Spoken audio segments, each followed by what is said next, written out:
membawa Kristus kepada bangsa-bangsa dan bangsa-bangsa kepada gereja Tuhan. 11 Mei 2025. Raja Kasir adalah gembala saya. Raja Kasir adalah gembala saya. Tidak pernah gagal kebaikannya. Tiada kekurangan jika aku miliknya. Dan dia milikku selama-lamanya. Saya sering sesat kerana jahat dan bodoh. Dia mencari saya kerana kasihnya. Dia meletakkan saya selamat di atas bahunya. Dan membawa saya pulang dengan sukacita. Jika kita memilih perbendaharaan kata untuk menceritakan diri, kita akan memilih perkataan bagus yang selalu diingati. Mungkin ia akan dipaparkan di dalam buku tahunan sekolah menengah atau dalam ucapan mengingati pemergian seseorang.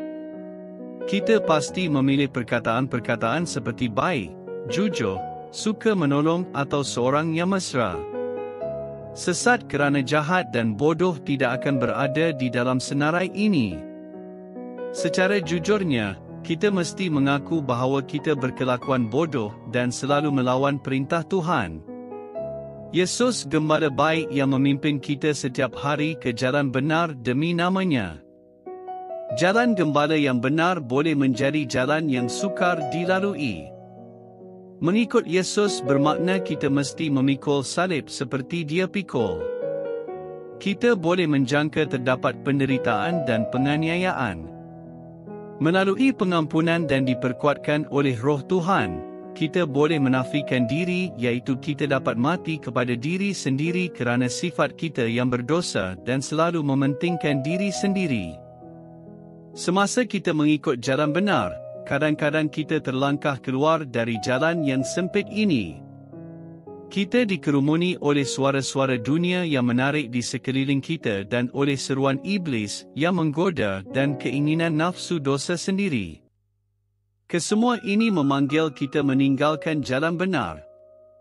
Salah satu langkah yang paling berbahaya dan penipuan ialah dengan membayangkan bahawa kita tidak sesat atau membandingkan jarak kesesatan kita dengan yang lain. Ini ialah satu langkah dan dosa yang dikenali sebagai keangkuhan.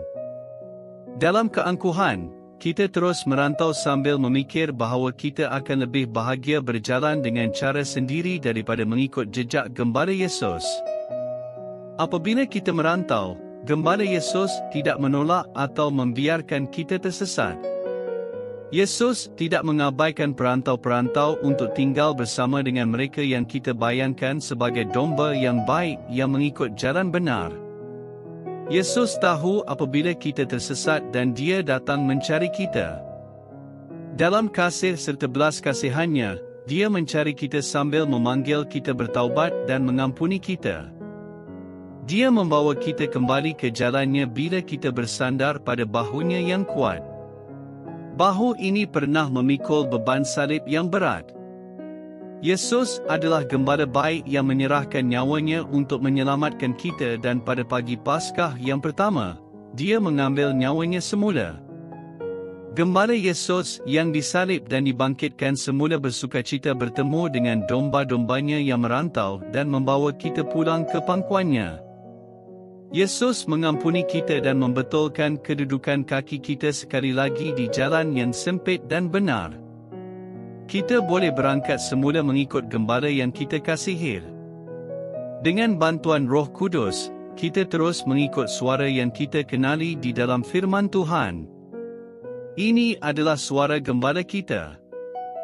Kita berdoa, Gembala dan Rajaku, bantulah aku mengikut jejakmu dengan dekat. Amin.